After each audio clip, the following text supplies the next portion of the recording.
नमस्कार, कशा आहात सगळे? चला, आज वडापाव डे आहे. करूया म्हटले वडे. छानपैकी तर करून ठेवलेले आहेत. आणि तिकडे पाव आहेत, बघू शकता. पावच पाव आहे. इकडे कढी पण केलेली आहे. कढी वडा पण छान लागतो. आणि इकडे माझं तळायचं चाललेलं आहे.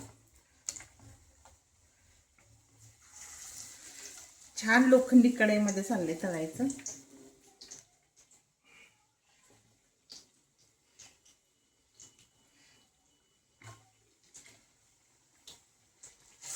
हा, अजून मला करायचं बॅटर.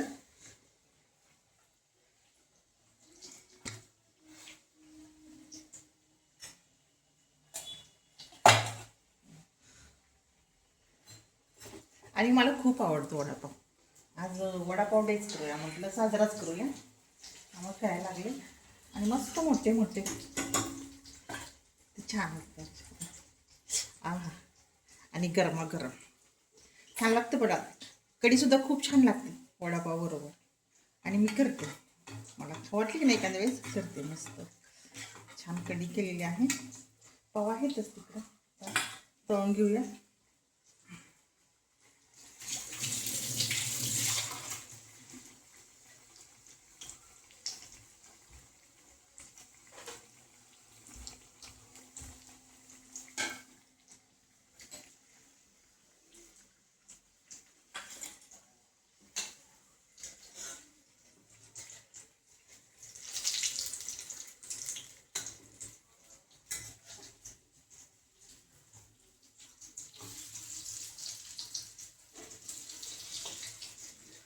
वेळ खूप जातो बरं का आपलं, करायचं म्हणायपर्यंतच नाही.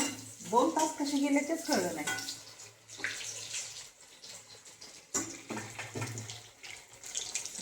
आणि इकडे बघू शकता, मिरची पण काढली. मिरची पण तळणार आहे. पण सगळे वडे तळून झाल्यानंतर मिरची तळणार आहे. टाकले मस्तपैकी 4-4 तळते. चला, हा, पाव तर किती छान आहेत, बघू शकता. ताजे ताजे आलेले बेकरीमध्ये. संध्याकाळचे येतातच आमच्या इथल्या बेकरीमध्ये. मस्त.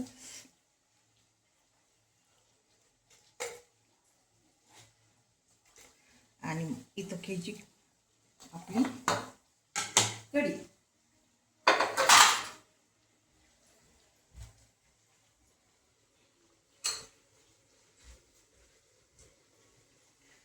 हा हा हा,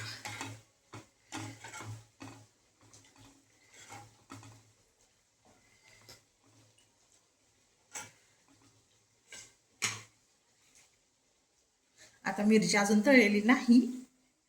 असं मस्त आहे बघा. वडे, पाव आणि कढी. आणि माझं चाललेलं आहे, बघू शकता. सगळा किचन कट्टा भरला आहे. तर हे तळून घेते. अजून एवढे तळायचे आहेत. गरम गरम वाढून देते.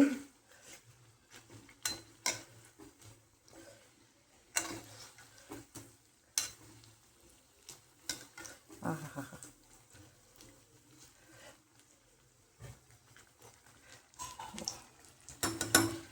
मस्तपैकी. आता एवढं झालं की नाही, मिरच्या तळते. आणि असे गरम झाले लगेच असं देते. चला या, मस्तपैकी गरमागरम वडापाव खायला. छान ताजे ताजे पाव. आणि इकडे कढी पण आहे. आणि इकडे गरमागरम वडा. वाव, मला तर खूप आवडतं. आणि खूप म्हणजे करते. महिन्यातून एकदा तरी मी करते, 1-2दा. आवडतं. चला या, मस्तपैकी कढी वडा पाव खायला.